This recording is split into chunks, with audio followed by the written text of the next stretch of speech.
Minahal kita agad. Hello guys, welcome sa ating bagong video tutorial. At tuturo natin sa inyo ngayon ay yung kantang Ipagpatawad Mo by VST and Company. Okay? So, meron na tayong tutorial nito guys, last 5 years ago pa. So, ituturo natin sa inyo uli at sigurado ko na mas matutugtog nyo ito kagad at mas malinaw yung pagtuturo natin. Okay? So, yan. So, paparinig ko muna sa inyo guys yung kanyang verse para may idea kayo kung natuturo natin ha. So doon yung banda sa may Ipagpatawad mo aking kapangahasan. Okay? So, doon yung banda, no? So, paano yon? So, yung mga chords natin, guys, para sa mga verse ay D major 7. Ayan, so, ang D major 7, guys, ito lang, ipitin nyo lang to. Simula 3rd string hanggang 1st string. Tapos, C sharp minor 7. Ayan, bar chords yan siya, guys, ha?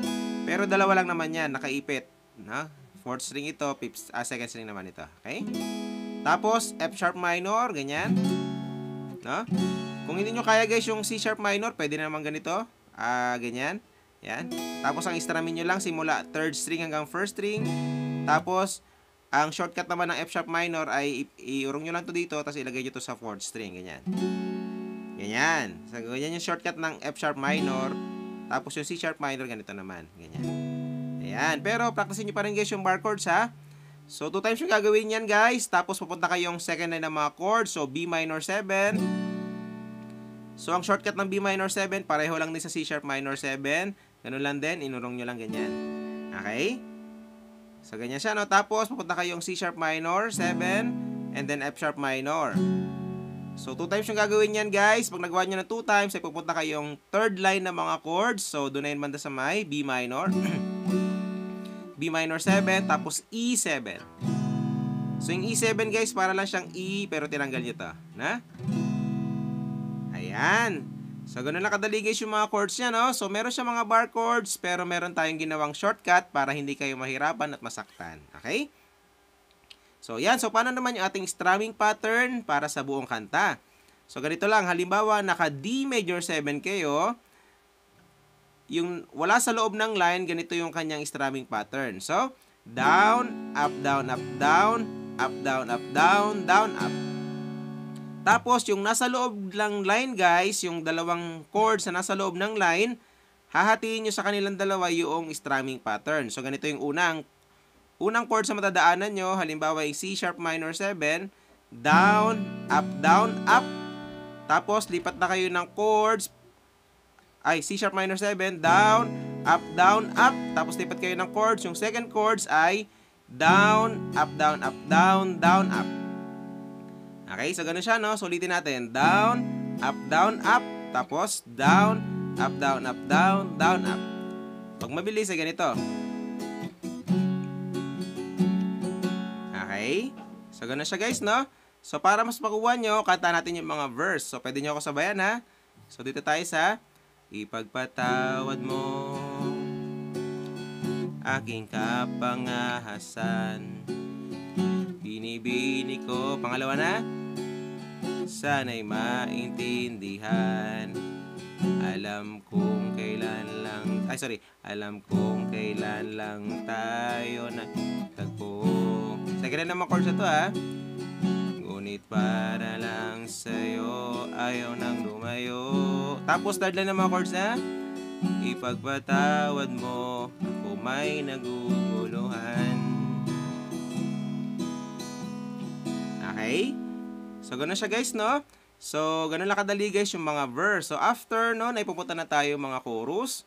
So, bago pala yun guys, diba? Verse, tapos, ulit-ulit kayo mga verse, same pa rin yung mga chords niya. Pagkatapos nun ay pupunta na kayong chorus. So, yung chorus, doon na yung banda sa may minahal kita agad. So, yung banda, no? So, paano yon? So, yung mga chords na natin, guys, para sa mga chorus ay D major 7. Yan, D major 7. Tapos, C sharp minor 7. Tapos, F sharp minor. Okay, so 2 times yung gagawin yan guys, yung first time ng mga chords. Pag nagawa nyo na 2 times, ay pupunta kayong B minor 7, tapos E7. Okay, so same pa rin yung kanyang strumming pattern. Kanta na natin siya para mas makuha nyo. So, minahal kita agad. Tapos ulit-ulit yun. Minahal kita agad. Tapos, ipagpatawad mo. Oh. Okay? So, yan. So, ganun ang kadali guys yung kanyang mga chorus. And then after nun, ibabalik na naman kayong, after nun, pupunta na kayong verse, tapos bridge. Okay? So, mga chords ang natin dun ay,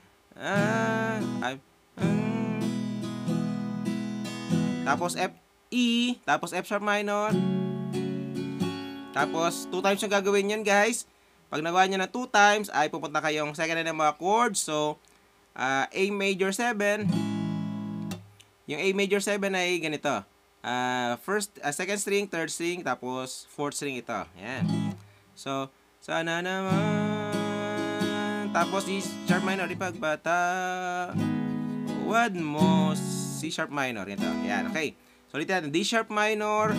Yung G sharp minor guys ay para lang siyang F sharp minor, pero inurong nyo ng dalawa. Tapos, C sharp minor 7. Yan. Tapos, 2 times yung gagawin yun, guys. Yung mga chords na yan, pagkatapos na pupunta kayong third line ng mga chords. So, F sharp minor, tapos B, tapos B. Okay, so yung shortcut ng D sharp minor, guys, pareho lang siya ng shortcut ng F sharp minor. Inurong nyo lang na ganyan. Okay? Ganyan, ganyan. Ayan.